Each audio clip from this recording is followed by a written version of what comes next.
What's up, guys? Welcome back to Kinda Funny Games Daily for Thursday, August 29th, 2019. I'm Tim Gettys, joined by Andy Cortez, making his return to the show after so long. What's up, guys? Has it been like a year? No, I've done one with Greg since then, I believe. Yeah, yeah. I got like the Tom Holland contract. It's like I have a certain amount of numbers, some number of episodes I have to fulfill, and then you're gonna break our hearts forever. yeah, I'm done. Wow, that's exactly how it's gonna go. How you doing? I'm great. I'm great, Tim. Yeah, feeling fantastic. Good. It was one of those things where like the alarm went off. Looked at it, I was like, how do y'all do this? Yeah. It's crazy. Y'all are wild. James Daly, our earliest show, so yeah. Y'all are wild, Andy had to get in here early. It's crazy. Waking up at 9? Woo! It's exhilarating, what a rush. You know what I mean? How was your streaming going?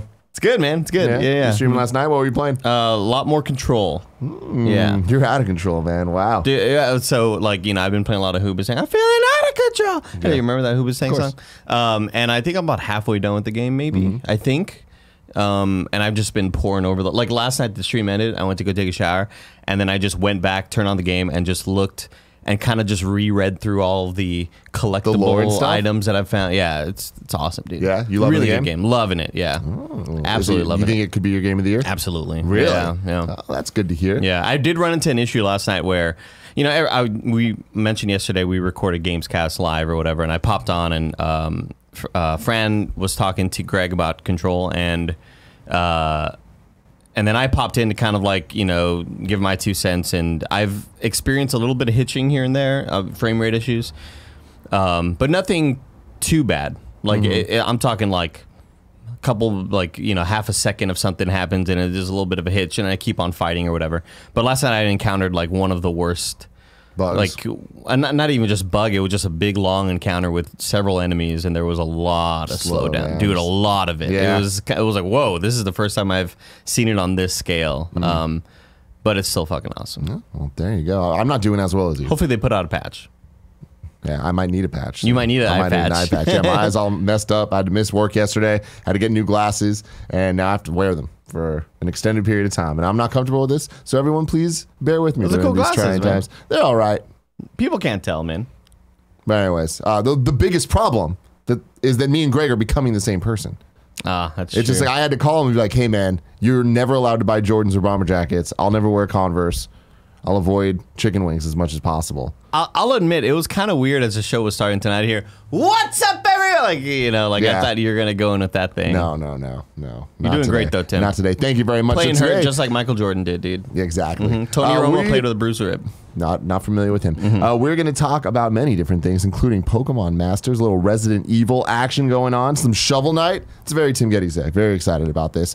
Some housekeeping first, though. PAX is this week. There's a Guild Wars event Friday morning at 9 a.m., the Kinda Funny Games Showcase Friday at 4:30 p.m., the Inner Sight Championship Saturday at 9 p.m. All of it will be live on twitch.tv/kindafunnygames. For more info, you can go to kindafunny.com/events. If you're at PAX, make sure you go say hi to Greg. He's the only one of us that's there.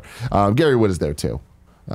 He's us. But there's tons of best friends there. Yeah, tons of best friends. Everyone, it'll be cool. Snowbike Mike's there. Chloe. Blessing will be there. Chloe, the party time. Yeah. Speaking of parties, there's a new party mode out. You can go watch the Mario Maker one now on youtube.com/kindafunnygames. How you feel about that one? It's some really of your best work? Yeah, it's one that I finished editing months ago. Oh yeah? Yeah, but we just had so many things kind of come down the pipeline with, Borderlands and having to release those because like that's the hottest time to release them or whatever. Hot, yeah.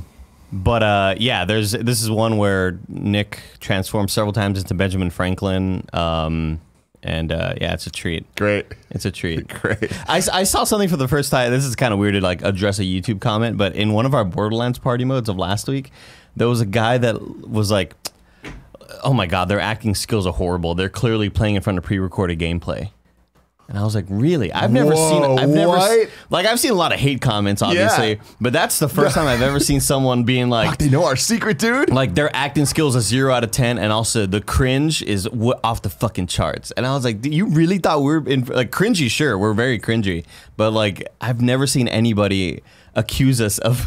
I've never seen anyone accuse anyone of that. What a bizarre thing. Yeah. You know how much effort that would be? Unless you're stealing someone else's gameplay? What the hell? Yeah, it's very weird. Very weird. Very weird. Thank you to our Patreon producers, Blackjack and Mohammed.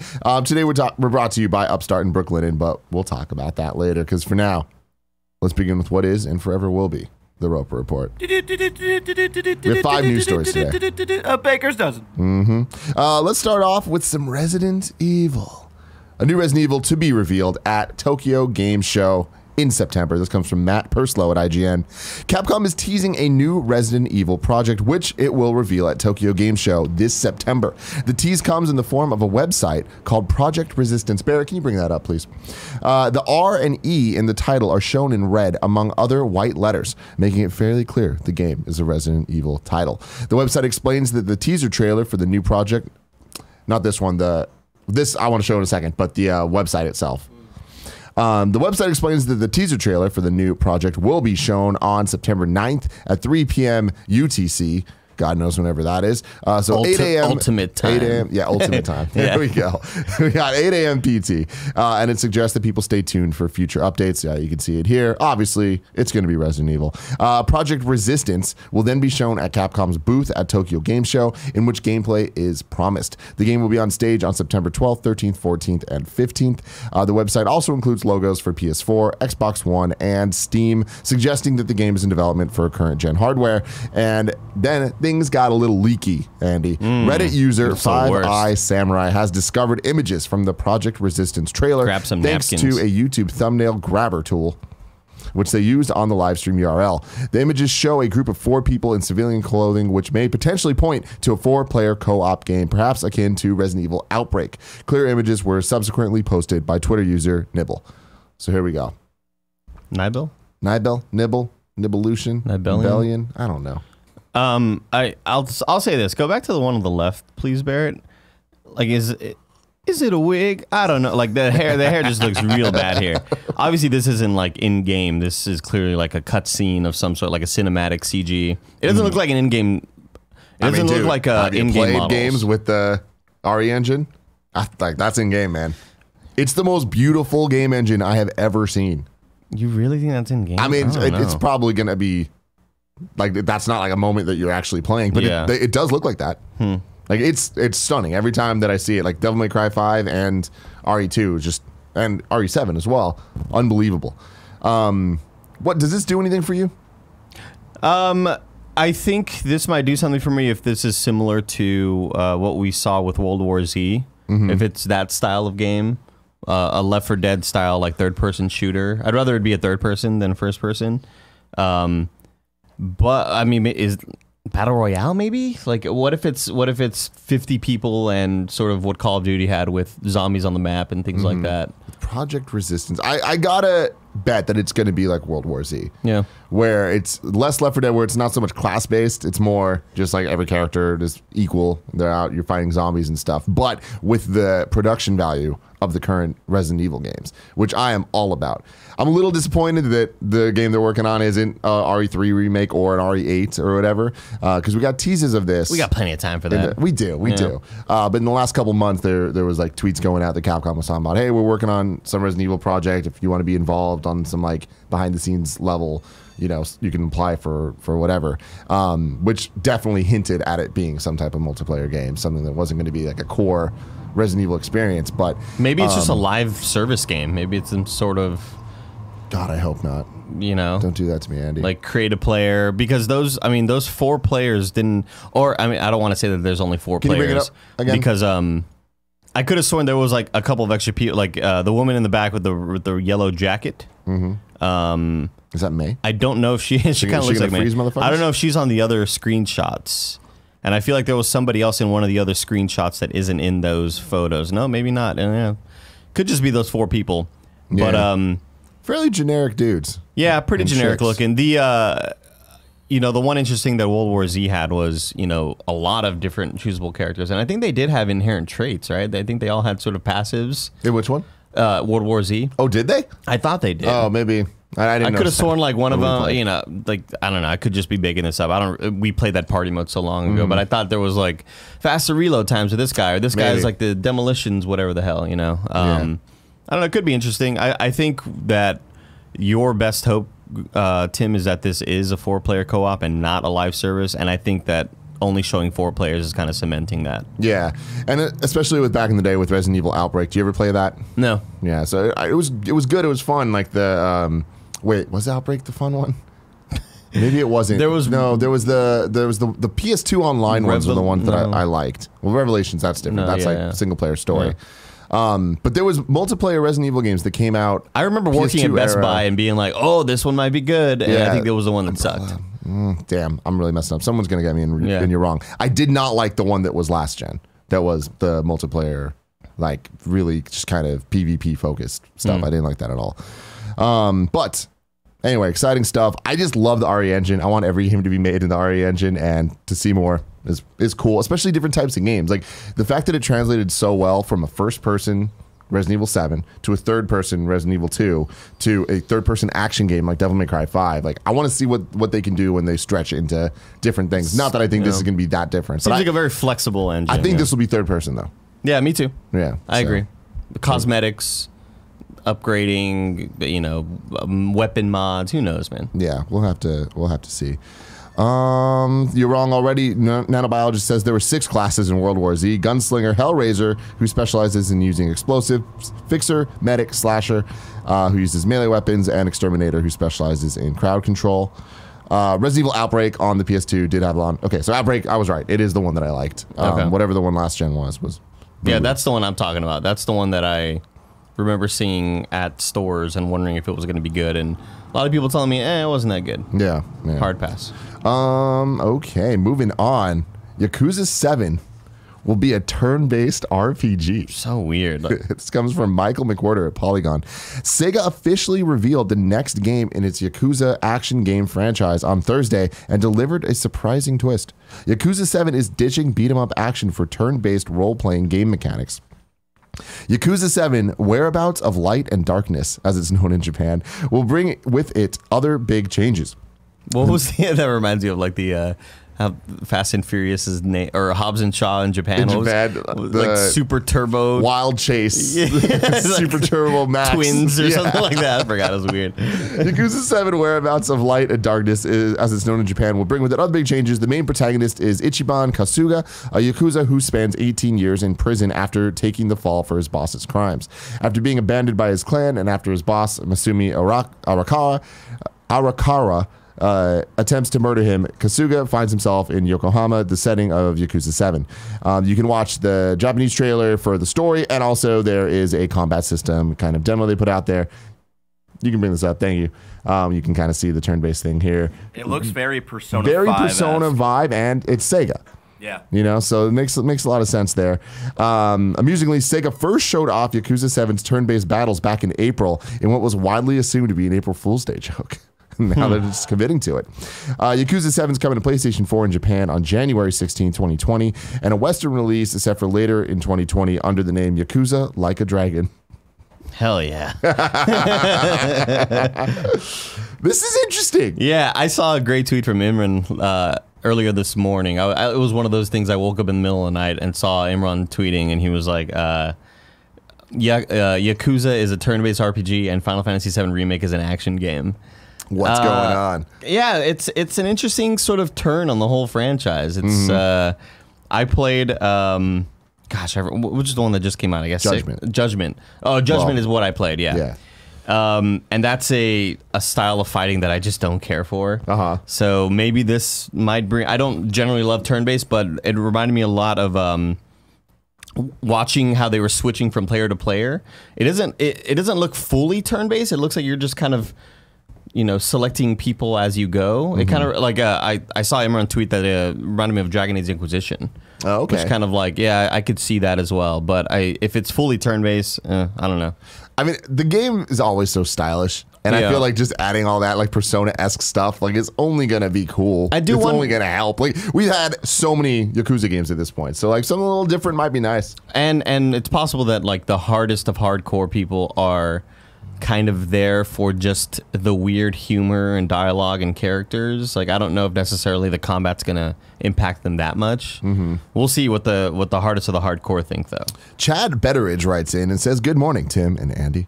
Yakuza 7 is coming, and it's going to be a turn-based RPG. As someone who grew up playing JRPGs in the 90s, this doesn't really irk me, but I do understand that the genre has kind of died off in recent years, with major exceptions being the Persona and Pokemon games.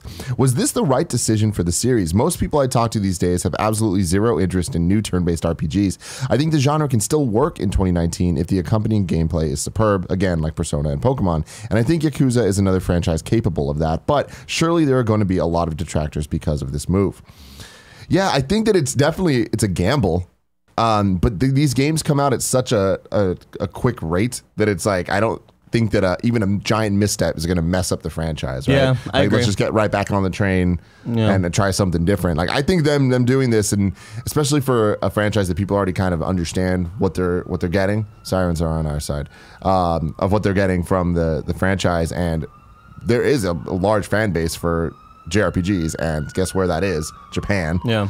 It's like, this could make a lot of sense for them, and if it's good, people are gonna like it, you know. Sure, yeah, I see. I got to assume there's a lot of crossover between somebody who was really, really into playing Octopath and somebody who is maybe a Yakuza fan who sees this change, and maybe this draws even more people towards it. Those the hardcore JRPG fans or Yakuza fans. It's like kind of like getting a little bit from the other side. Yeah, and sure. then the next thing you know, Sega's making that money. I'm interested to see if this does like totally just have people go, nope, I'm out. Yeah, you know, the Twitter reaction that I've seen doesn't seem to be that way so far. Like, it seems to be more like poking fun at it, but like kind of intrigued. Yeah, interesting. So we'll see. Are you hyped? Let us know in the comments below. Are you mad about it?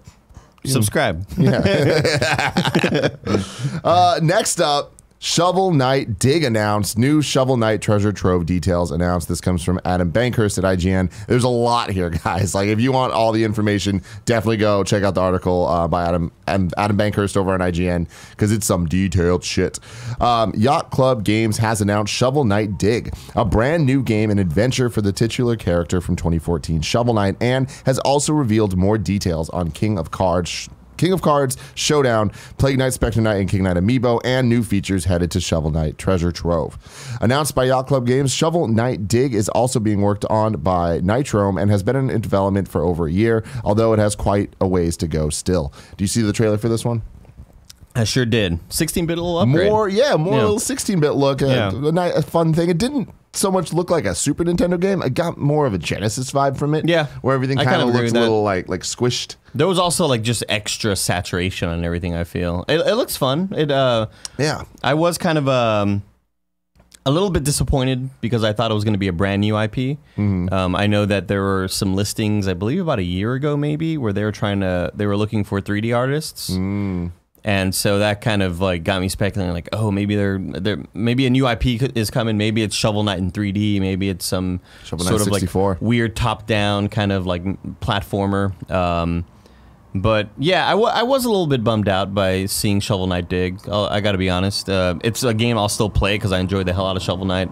Didn't really play a whole lot of the side stories though. I didn't. So I enjoyed a little bit of Spectre Knight, but I forgot the other one that came out. Yeah, Plague Knight was just not for me. So that's the problem with these games, and it's also the most brilliant thing that they've done is they commit to Shovel Knight, the game and the treasure trove and all that stuff and all the weird spin-offs so hard, where it's just like constantly there's things coming out for it, and they're such high quality. Like, this game is such a great deal, especially when you get the treasure trove and you get all of it. There's just so much content that's all just superb. But the problem was when they started first putting them out, it's been so long between the releases that you kind of just forget about it. Like the King Knight one, it's like, when is that coming? Yeah. And we now know it's coming soon, but it's like, that's still not enough, right? Yeah, I feel like we've been seeing that for a while now. But with the Plague Knight DLC, that was just the same game, but with a different character, like play style with like minor little changes. And like, I didn't really vibe with it.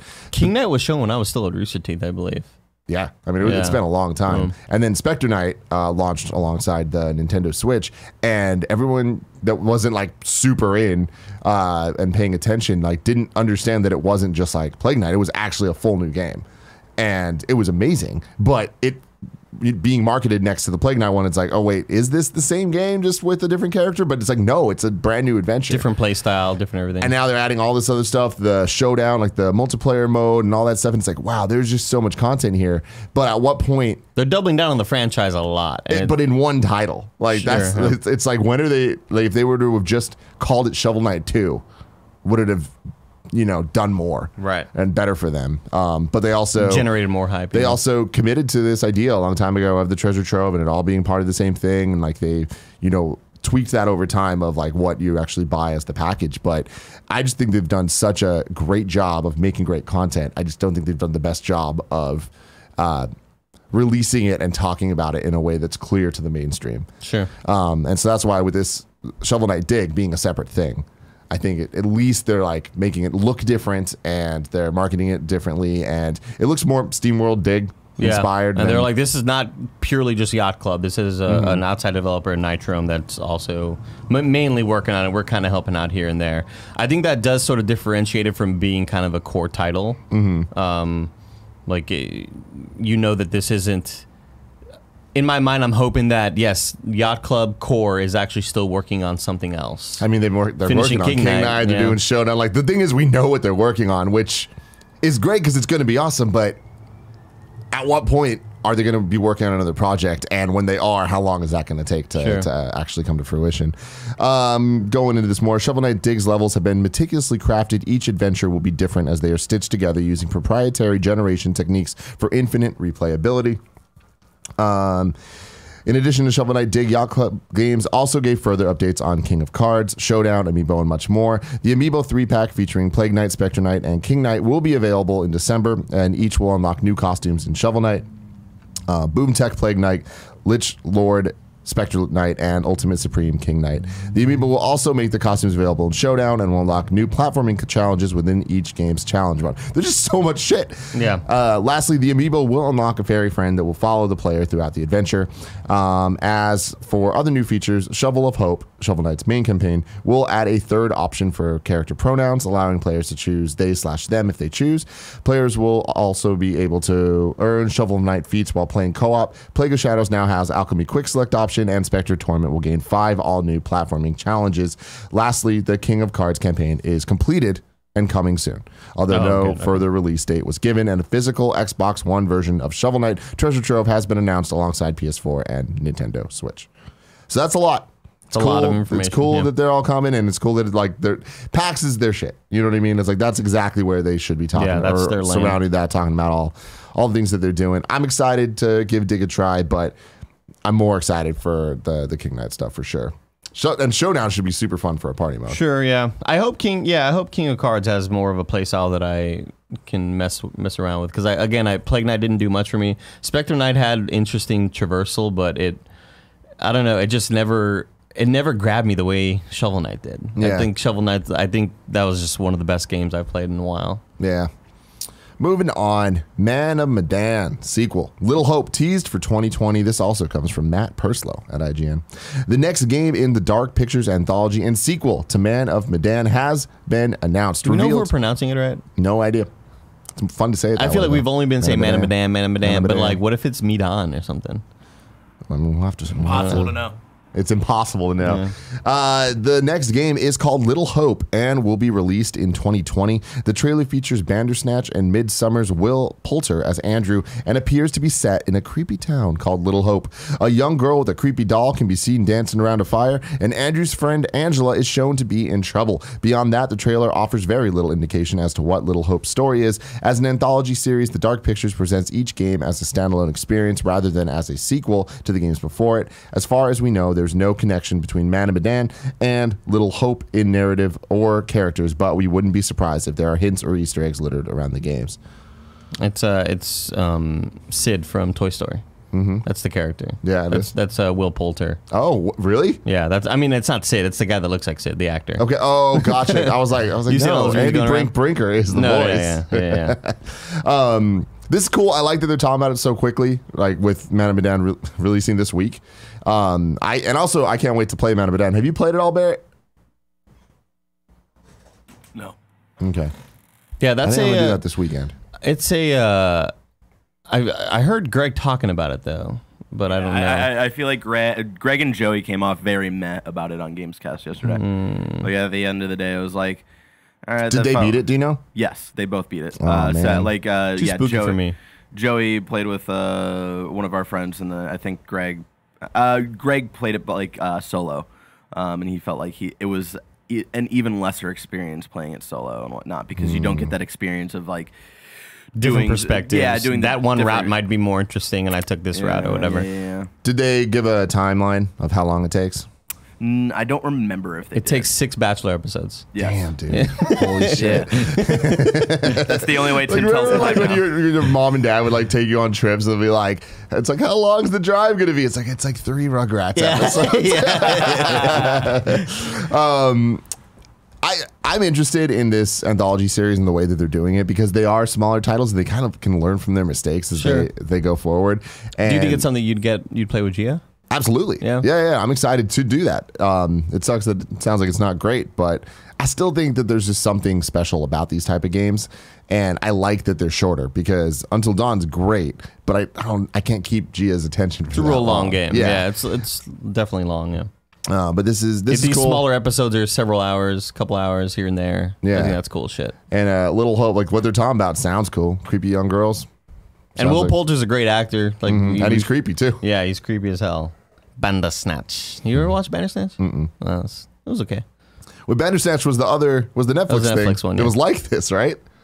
Well, no. I mean, Bandersnatch wasn't like horror related. No, but it was like interactive, right? Yeah. Yeah, you would select your own adventure. You'd move on. This kid has a thing. You know what I mean? He's typecast. Mm-hmm. Just like he was Sid in Toy Story. Exactly. Next up, Pokemon Masters is out today. This comes from Mike Fahey at Kotaku. He played for a bit and got to give some impressions. In Pokemon Masters, out today for iOS and Android, players recruit famous Pokemon trainers from throughout the series' 23-year history. God damn, that makes me feel very, very old. Creating teams of 3 and battling through an adventure that feels more like the cartoon than any game that's come before. All right. The new game begins with the player, a nameless human partner to Pikachu.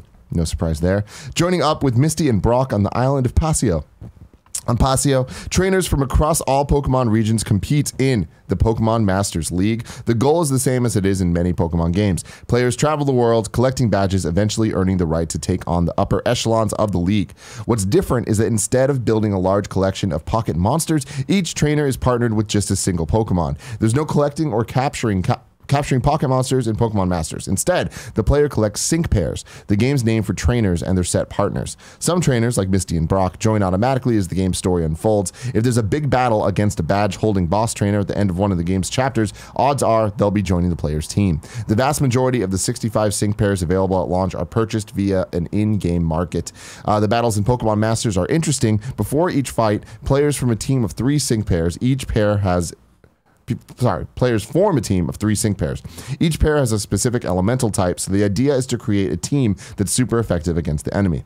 The pre-battle screen recommends types for each fight, so it's normally just a matter of having the right trainers on the team and keeping them leveled through combat or the use of purchased and awarded upgrade items. He says, I've not encountered a lot of pressure to spend real money in Pokemon Masters so far. The game's been pretty generous handing out currency, and I've yet to encounter a fight or event that suggested a sync pair of an element I did not possess. As the game goes live and special events start rolling out, that could change, but so far I've not spent a single cent and I'm perfectly content. I've just got to separate myself from the gotta catch 'em all mentality, which isn't so hard when I'm collecting people instead of adorable critters. And I suppose in Pokemon Masters, the real pocket monsters are the friends you make along the way. Great job, You Mike. excited about this? Not really, no. Really? Just don't. That does not sort of. I want to collect Pokemon. You know. See, I'm all about this because I love the lore of the Pokemon games, and I love that Lance is back, and I love that, like, just seeing Lieutenant Surge and all that stuff. Like, and there is story elements and stuff. You know, it's going to be dumb crossover stuff that isn't canon and doesn't matter at all. But like, I feel like this is going to be made by people that actually care and love it. There's going to be dumb little jokes, and I feel like the writing's going to really kind of cater to the anime experience. Little winks at the crowd. Exactly. And you'll get this. Yeah, you know? man. And this is just something cool about, like, you know, you're going to face off against Red at some point, and that's always epic. It's always like, yeah, dude, I'm doing it again. 23 years later. Red fucks, right? Red fucks, man. Good for him. Blue fucks, Or her, too. whatever. Yeah, I don't know. I'm just not interested by a Pokemon mobile game really anymore. Unless it's like an actual core title that actually comes out. But Pokemon Go had me for several months and then dropped it like a bad habit. Spent so much money on that goddamn game. Yeah. So I'm I would hate to get sucked in by another Pokemon game and then forfeit several U.S. American dollars. Yeah, this sounds more on my speed when it comes to mobile game style and gameplay style. Like I like the one-handed vertical type thing, and like the way that they're keeping some of the elements of the turn-based Pokemon stuff, but adapting it a bit more to be mobile. I like. What I don't like is how he described it sounding like forming these little groups of people. The groups I'm cool with, but I don't like the idea that it's like super obvious of what you need to do to beat the other side. I wish it was a little bit more like grindy, of like you actually need to train and be able to outpower the other person instead of it's just like, oh, well, water beats fire. Yeah. So it's like, obviously choose the water type. Well, he does mention like you have to make sure not like it does very much point you out if you're one of them dumb kids of like, hey, like if this is grass type, you need fire. But he does mention like you have to make sure like the people on your team like are leveled and stuff like that. So it might be like that weird in between of like stuff that we aren't really into, but also like this like kind of grindy stuff that we like. So. Yeah. Are you stoked about this at all? I'm very interested to check this out. I might check it out tonight. So, yeah. Definitely playing tonight. Exciting times. But tonight, Andy, it's so far away. If I wanted to know what games were coming to Mom and Grop shops, where would I look? The official list of upcoming software across each and every platform as listed by the Kind of Funny Games Daily show hosts each and every weekday. Yeah. Thanks, Barrett. Out today, Agent A, a puzzle in disguise. Day one by. On the Nintendo Switch. Brunch Club on the Nintendo Switch. We're going to do a party mode of that in a couple weeks. Bubsy, Paws on Fire, coming to Switch. Is this the Bubsy game that like came back? I wonder if it just hit like if it just hit like public domain and somebody just picked up the Bubsy. Bubsy. Grand Prix Shooter, BRIX. Bricks. Grand Bricks Shooter? What? I don't get it. I mean, Grand Prix, it looks like I guess it kind of rhymes. Grand Prix. I don't know. Maybe it is. Can you look it up? Maybe it is with a P. R. Yeah. Well, Grand Prix Shooter sounds weird too. I'm gonna pre. Oh God. It's a Game Grumps reference. Grand Bricks Shooter's coming to Switch and PC. Heave Ho. You just settle for bricks. I don't know. Like, he'll look it up and we'll figure it out. But Heave Ho coming to Switch and PC. Oh, here we got. Oh God. Yeah, I think it maybe is bricks, dude, because they look like blocks that you're shooting at. No, never mind. Can you show the people this? Can you play the trailer a little bit? I don't think the trailer is popping up at all. Hell yeah. It's like probably in Flash for like... Yeah. Well, we'll never know. Damn it. The Lord of the Rings adventure card game. I'm in. Coming to PS4, Switch, Xbox One, and PC. Like I said, Pokemon Masters, iOS and Android. Renzo Racer leaves early access today. Publisher All In Games and developer The Knights of Unity revealed that Little Racer, a childhood-inspired couch multiplayer racing game controlled with just 2 buttons, is available now for the Nintendo Switch. Some new dates for you. William Cryer Studio is thrilled to announce its long-awaited exploration puzzle game Manifold Garden will launch for Windows PC this year as a 12-month timed exclusive on Epic Game Store. Total War 2, The Hunter and the Beast, out September 11th. And playable in both the Eye of the Vortex and Mortal Empires campaigns. The Hunter and the Beast introduces 2 new legendary lords for the Empire and Lizardmen races. Is that what Tom Hawkins works on? Total War, right? Yeah, that's the one? Hey, Tom. With unique faction and campaign mechanics, as well as a host of devastating battlefield units. Today, Sega announced the official launch dates of League of Wonderland, a brand new real-time strategy game for iOS and Android. League of Wonderland brings to mobile the expertise of Sega's arcade game Wonderland Wars, which launched in Japan in 2015 and is planned for a launch on September 30th, 2019. You getting that one too? No. Okay. I'm going to pass that one. Damn, shocking. Yeah. Costume Quest. I'll be too busy playing bricks. Costume Quest, the latest hit animated series produced by WoW Unlimited Media's Frederator Studios, today announced the addition of 7 brand new episodes that will premiere on October 11th. Additionally, a 35-minute holiday special, Heroes on Holiday, will premiere on November 22nd. Nothing like a good holiday special, Tim. So Greg put this in here. Okay. Is he like adding his own? But so it's a TV show. Yeah.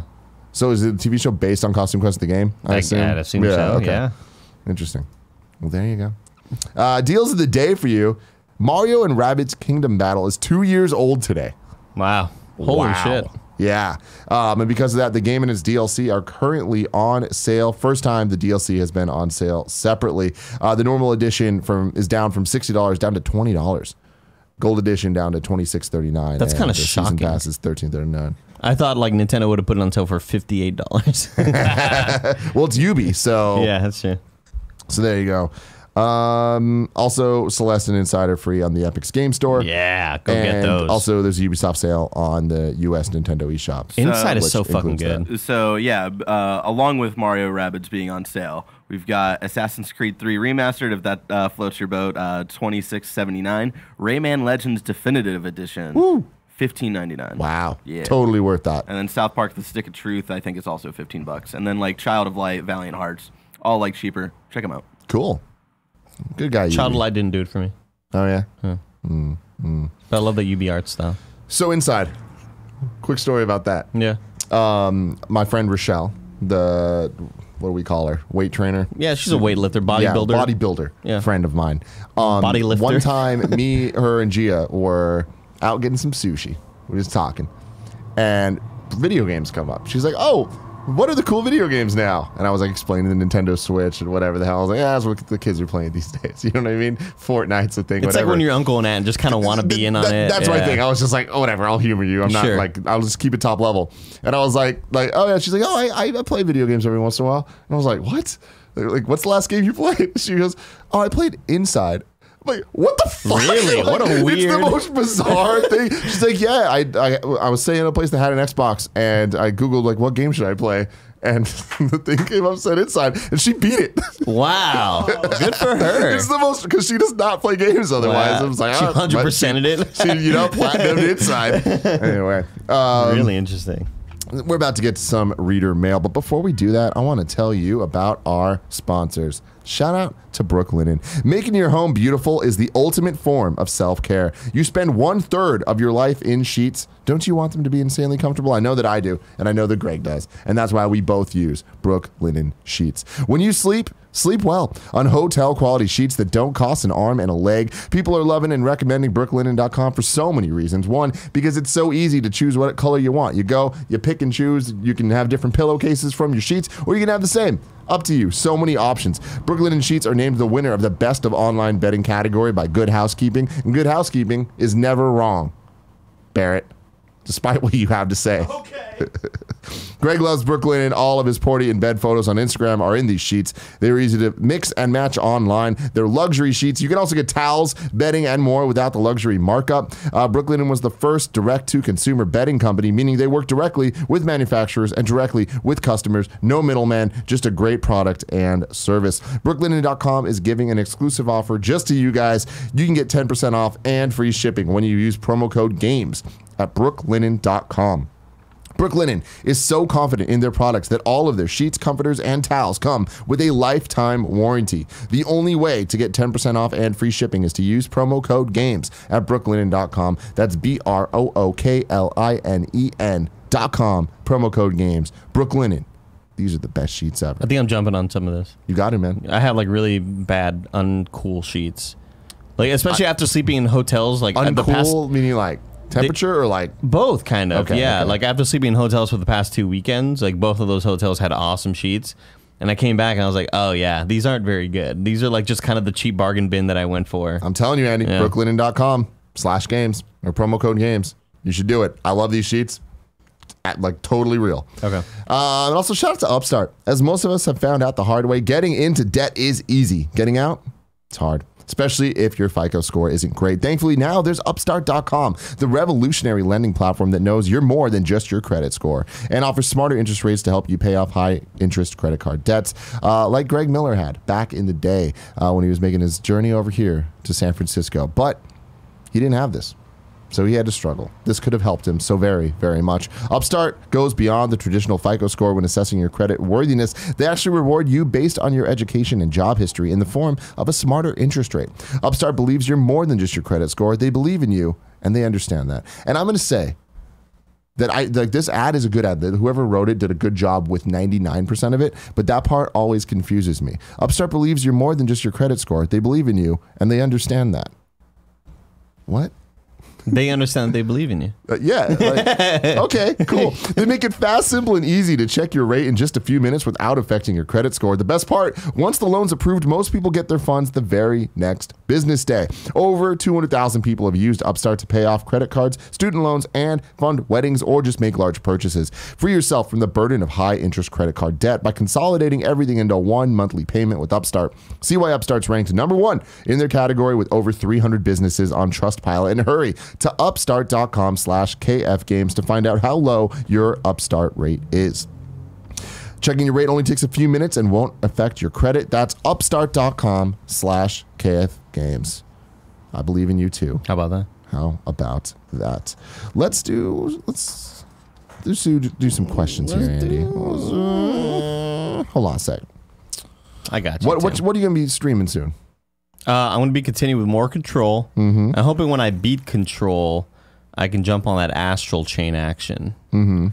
But then maybe Borderlands will be out by then. Who knows? Dude, you got to get on Astral Chain, man. I know. You are going to love it.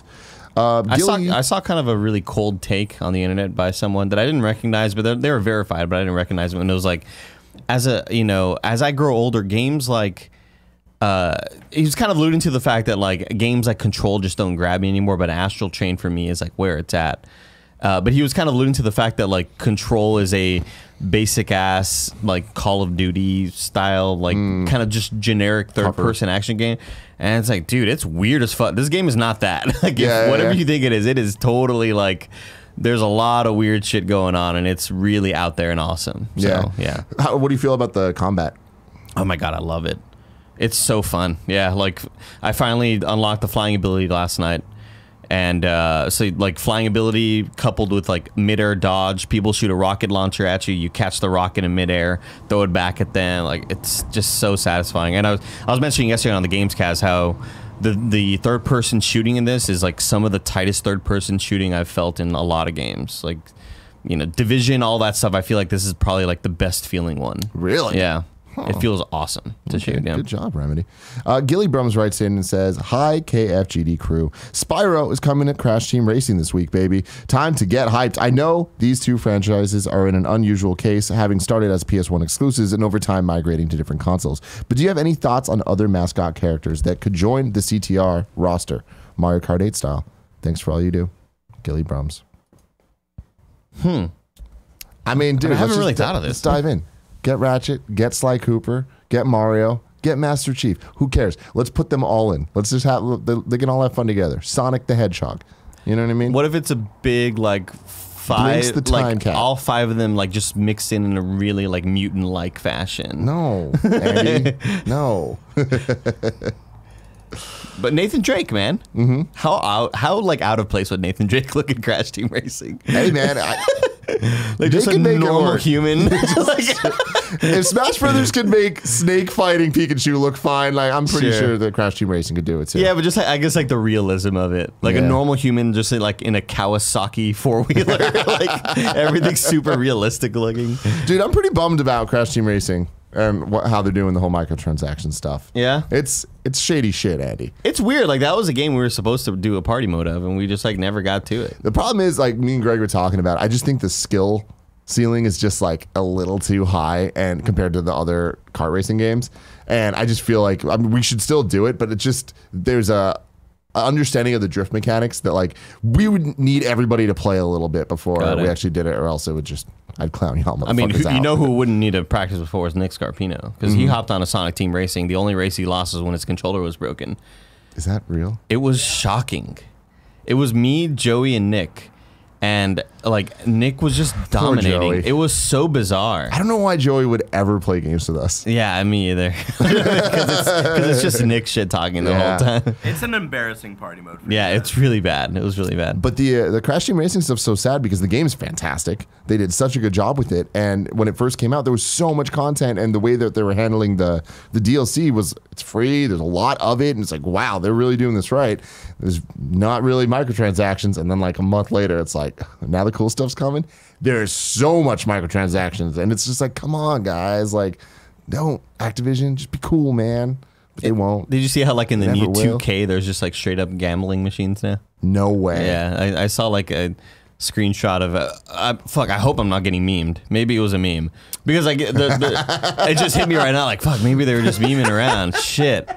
But no, I think fuck. I don't even want to continue on with the story. I could just be lying about all That's this so shit. funny. I was at the mall yesterday. I walked by a GameStop and saw the poster for NBA 2K20 or whatever it is. Dope as fuck. What's up with these like neon Miami colors? Oh, you know they debuted last year or 2 years ago maybe. They're called like Miami Nights or something like that. But I mean, like the poster for the game is like all neon Vice City. It was looking. only that. It was because Dwayne Wade retired, and like that cover is his special kind of Cool cover. It's dope as fuck. Yeah, it looks and those really, jerseys really are rad. amazing. A lot Yeah. of people in chat, Andy, are saying that it's not a meme. Oh my god. Yeah. Okay. Got it. Well, that is insane. Good to know. Yeah, because they've gotten grilled over their microtransactions, and they kind of deserve it because I thought that they were getting like just way too out there, and it was just getting like, come on, guys, you're not even trying to like hide this, you know? Yeah. Especially for a game that is annualized, and they're trying to innovate. They're trying to have new story modes and new cutscenes and all these sort of the new NBA experience looks like sort of like way different than before. Like oh god, what's his name? Luther. He's also Jesus. They want Idris Elba. Idris Elba. He's like a coach in the next one. Like it looks they're kind of going the Madden long shot route with like Thomas Middleditch is your agent. Like he's kind of sitting there and he's like, "Look, we got to come up with a plan." The Silicon Valley guy? Yeah. He's like your agent. I think he's an agent or like something like he's on your squad though. And they're trying to make it like He's such an agent. they're putting a lot into it, which is Cool. really cool. But it's still like the rest of it just kind of gets a little too shady. Yeah. William Wolfgang writes in and says, "What's good, KFGD crew? September's basically here, and there are only 2 months left until November. So why is there no release date for Stadia? Do you think this is just some marketing play to have one last Stadia Connect before launch? Could the fact that there is no expensive console needed to go out and buy be the reason that they can wait so long on announcing the release date? Or are they really not close enough to being ready and they can't give a release date yet? When do you think they will give us the release date? Will I have to call in sick to work instead of asking for time off to ensure I get my Stadia name without having to put useless numbers at the end? Would love to know what you guys think. Keep up the good work." There you go. To your last point, if you do the Founders Pack now, you can get your name. You can get that name, yeah. Yeah, it's the whole point of the name thing. Yeah. I mean, it's a lot of money though. But I don't think that even when it comes out, I don't think you can just get it. Can you? Don't you still need to do the Founders Packs? No, I mean like I guess you know what? Yeah, I guess founders have first dibs. I just don't know how you sign up for that. How you actually sign up for that. Just gonna buy the thing. I kind of think that it may be his last sort of assumption that like I don't think it's ready yet. I do have a feeling that maybe they're still like kind of in the final tweaking phases, pulling the knobs, twisting them levers, twisting them lever knobs, Exactly, man. like pushing buttons. Yeah, like, I think they're still in that phase. Yeah. Because I think it's just such a complicated thing to deal with. There's so many variables. There's so many things that could go wrong and will go wrong. It just seems like an engineering nightmare. And from an engineer like me, Tim, I would never want to step foot in that office. You know? Wow. Number 1 games journalist, 2 games journalists. What are we settling on at this point? Number 1 games journalist. Yeah. Okay. I mean, still am. Nothing's Jason Schreier's changed there, but well, Jason, like we're kind of tied at this point. Yeah, I feel like he's kind of like he's come back. He's come back. He's doing a pretty good job over there at Kotaku. Oh man, I think differently. I feel like they have this under control, at least for the launch, and they have a plan, and it's what he was saying earlier about, like, they don't need to have this, like, long, like, it launches on this day. I think it's more exciting to be like, and it's out tomorrow. You know what I mean? Like that gets more mainstream type of press headlines that are like, whoa, Google's launching its service and you can get it, you know? Like being able to sign up and actively use it. Like having a call to action is very important. Whereas pre-orders are more important when you're talking about physical hardware and all that stuff. Sure. But when will it be announced? I don't know. They're definitely going to have to do another Connect before it launches. And I wouldn't be surprised if they do a Connect that is the launch announcement. You know what I mean? Of like, hey, it's whether it's out today or out later today or tomorrow or whatever it is. I think it's going to be a pretty quick turnaround from the time that we get the Connect and when it actually comes out. And I imagine that will be in November. I pre-ordered one. I kind of regret it. Yeah? Yeah. It was just one of the, like I saw Greg pre-ordered it. And I was like, oh shit, should I need this thing? Yeah, and I did it too. And I'm like, why did I do that? Did you sign up for Disney Plus yet? No. You mean the 3-year thing? Yeah. Should I? I mean, dude. It's a good deal. $4 a month, man. Pretty dang good deal. It's like $4 a month. And if you team up with a couple people, you can have 4 streams at once. Wow. So it's like, if you plan this correctly. That's like a bag of hot fries a month. That's crazy. Yeah, man. Yeah. Flaming hot fries. I can go over some right now.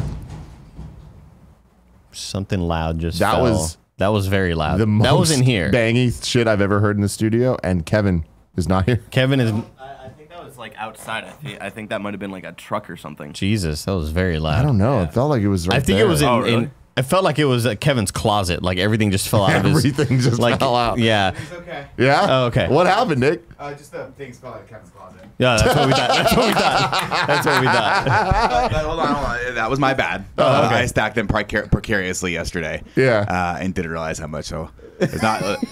We can make fun of Kevin for other stuff. No, it's but not, this it's one's not on making me. fun of This one's on Kevin. me. That was just funny because he was just like, oh, so it sounded like something just fell out of Kevin's closet. You yeah, something just fell out of Kevin's closet. Sorry, that was my bad. My bad, audience. The chaos is on our side. Yeah, it's all good. Okay. Nice Yeah. shirt, Sirens on our... Thanks, That man. is a What's that nice for? shirt. It's for KFAF, Connect Between 3 and 5. It's that on hap- sale right now at kindoffunny.com/store. When are we doing KFA? Right after this. Is Tim going to be the judge? No. Yeah, he is. Oh, yeah? Yeah. Okay, cool. Fantastic. Andy, what games are you looking forward to the rest of the year? Oh, man. Link's Awakening Remake is probably the top of my list. Oh, yeah. Below that, I'd probably put Death Stranding. You know, I'd say like close, right? It's not like just super below it, but Death Stranding, of course, I'm looking forward to. I'm a huge Kojima fan. I don't care like what he makes. I will probably buy it because it's weird and freaky and really his art direction's always fantastic. Not his, but you know what I mean. Borderlands 3. Oh, yeah. Really looking forward to that. Outer Worlds. Okay. Yeah, really looking forward to Outer Worlds. I'm looking. I've. It's been a while since I've played sort of a big open world sci-fi game with a lot of like different cool characters to meet. I was hoping Rage would have been that Rage 2, and it just kind of like fell short for me story wise and character wise. What about Luigi's Mansion 3? Did that do anything for you? No, Luigi's Mansion never like. I was the guy that like just saw my friends play Luigi Mansion because they had the GameCubes, right? They had the GameCubes at launch. I guess 2 was on 3DS. Yeah, that franchise never did it for me. You stoked for that? Oh, yeah. Yeah. I think it's going to be really good. Like, I mean, all of them have been really good, but 1 was very short, you know, and it was very replayable, but like there wasn't much to it. 2 fixed that, but I just feel like it was never at home on the 3DS. Like the screens just weren't big enough, the resolution wasn't good enough, like the way that the lack of analog sticks or whatever, it's not great. Yeah. I think Switch is going to be the perfect place for it, and from when I played at E3, it was fantastic. I love the character that the game has, like the ghosts and all the hotel you're in itself just feels so fun and Disney-esque. Like it's very Haunted Mansion. Sure, yeah. You know? I can see that. So that's exciting. There's a lot of whimsy to it. Yeah, definitely. Good word. Yeah, Great word. Good word. Actually. Barrett, what about you? For Luigi's Mansion? Yeah. Yeah, I'm on the same boat as Andy in for it. Like, I didn't have a GameCube, and then, like, it was my cousin and my aunt who really loved Luigi's Mansion. I would watch it, and I was like, oh, this seems cool, but, like, I never got hands on it, and then, yeah, I feel like the sequel came out, like, a week after I sold my, like, 3DS to get, to save up for, or when did the sequel come out? Dark Moon. I don't know, like 2014. Okay. Yeah, I think that was around the time where I sold my original 3DS to save up for a PS4. because that was around the same time where I sold it, and I had always wanted a Majora's Mask remake to play. And then I sold my 3DS, and then a week later they announced the Majora's Mask remake. I was like, God damn it! But yeah, I've never gotten into the Luigi. Luigi's Mansion Dark Moon came out March 20th, 2013. I think it's easy for launch titles because that being a GameCube launch title. I feel like it's easy for those games to kind of get forgotten, especially from consumers like me. I mean, not that I was a consumer, it was my parents that were like buying me the things, but I was never there on launch day. I was never getting the consoles at launch. I was getting them years after the fact. So the hot launch titles at the time were never the games that I really played, just because they were forgotten about. They were yesterday's news. So a lot of those, like even with the 360, like there's so many launch titles on the 360 that I'd never played because I got the 360 like 2 years after the fact or whatever. Yeah, Luigi's Mansion was weird because, people did not like it when it first came out. Interesting. Like, some people did, but the majority of people were let down for obvious reasons because it wasn't a Mario game, and this was the first Nintendo console launch since the N64. But the little discs were cool. The little discs were cool to handle. They were really awesome, really cool. But yeah, like Smash Brothers Melee was supposed to be a launch title, and what color it GameCube got delayed did you have? 2 weeks. Purple. I had the orange one. Oh, that's cool. But only because I bought it from whatever. a pawn shop, and I felt so lucky that I found because I bought the GameCube way later in the days, and it became like my Smash Double Dash machine. Yeah. Smash and Dash. Yeah, Smash and Dash, and similar to like other consoles where I never had a PS3 at launch. It was I bought 2 PS3s owned just because pre-owned. From pawn shops because I bought one and then I beat the Uncharted's and then I sold it. Oh, okay. Because I was low on funds back in the day, but I really wanted to play these games, so I would sell the console, and with that money I would continue to save up, and then The Last of Us came out, so I bought another PS3, and I get that struggle.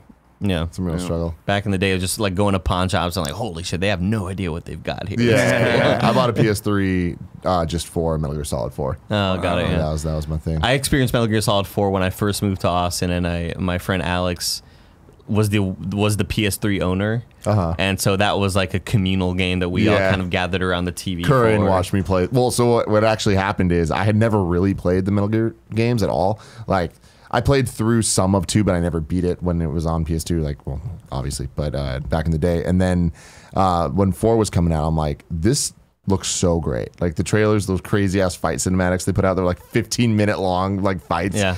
I was like, between Vamp and Raiden, I'm like, oh my God, I need this, right? So I played through Twin Snakes, Metal Gear Solid 2, Metal Gear Solid 3, leading into 4, all within 1 month. Damn. And it was it's dedication. So great. Yeah, dude. I remember in I think maybe freshman year of high school or towards the end of middle school, printing out a 70-page game facts, just breaking down every character and every story and just sucking in this lore because I needed more. It was so crazy. I mean, I remember when 4 came out, they on the PS3 also put out this weird companion app, the Metal Gear database or something that kind of was that, where it's just here's how all the characters are connected, whatever. And I played through all those games and read all of that, so it was for my first experience with Metal Gear, it was deep. Yeah, and Curran would just sit and watch me play the entire thing. He's never played a Metal Gear game, but he knows everything about them. Yeah, that's awesome. Let's see, what are we doing now? Let's do some squad up, baby. Mao45, that's MAOW 45 on PSN, says, being from Sweden, I doubt many of the Kind of Funny best friends will be able to play with me, but regardless, I enjoy having people on my friends list that enjoy video games as much as I do. Crash Team Racing is my drug at the moment, so maybe we could play together on some odd hours. Play with Kebabs. Kebabs loves that shit. Yeah, man. Swedish people. Yeah. Get on it. Mao 45 PSN MAOW 45. I bet the ping will be horrible. A person in Sweden playing with a person in where's Kebabs from? New Zealand or Australia? I think it's New Zealand. I don't want to guess because they get pissed off when you get the wrong one. Yeah. Oh man. Time for your wrong. Let's see what we got wrong today. Tons. Yeah, I'm sure. We got so many. Well, it is a lot actually. There's a lot. Let's see. I'm still not used to my glasses, so everything feels like it's way too HD, and it's weird. Ill Grill Chill says Hobbs & Shaw is called Wild Speed Super Combo. There we go. That's what it was. So freaking great, amazing.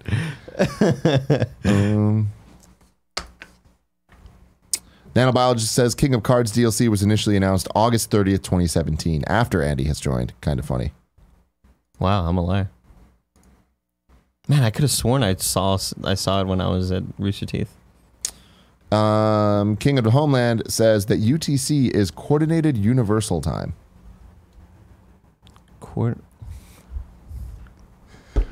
Cut? Wouldn't it be Universal Time Coordinated? I don't know, man. It's still the ultimate time for me, Tim. According to a pronunciation video, you're pronouncing Medan correctly. Ew. I was hoping I was wrong. I was hoping we were wrong this whole time because it sucks. I'm gonna just pull out a comment from Panzer G2 earlier in the show. Whoa, Black Betty, man of a That's so true. Weird. You know what's some bullshit? And I feel like this is a cool Greg ass tweet. Pronouncing Medan. Like why is pronunciation so hard to pronounce? It's a good. Wow, yeah. That's a very like Mitch Hedberg joke. Like, it's so fucked up though. Yeah. Oh man. What's up with Cool Greg fighting with the whole with space astronauts? Dude, I tweeted it. I need to tell him. I was like, do not fuck with space, dude. You're fucking with the People wrong get real side. upset, man. You're out of your lane right here, Cool G. Nanobiologist says bricks is pronounced as bricks and is the sugar content of an aqueous solution. What? He's a biologist. Super I don't know what to tell you. Fast combo. He also says La Mulana 1 and 2 coming to Switch, PS4, and Xbox One in early 2020. Denton says Bubsy Paws on Fire is developed by Choice Provisions, formerly Gaijin Games of BitTrip fame. Here's what they had to say about it. After some productive meetings and even more productive face scratches, we agreed to work with Bubsy on creating an auto runner worthy of his stature. And when that was done, we scrapped it and made a good game instead. Great. Oh, that's great. Wow. Fantastic. Wow. What was the name of the developer? Choice Provisions. Oh, no. Well, there was another word you said in there. It sounded like Gaijin Games. Gaijin. Yeah, I think it is. Wow. It means cool. outsider in Tokyo Drift That's really language. cool, man. That guy sucked.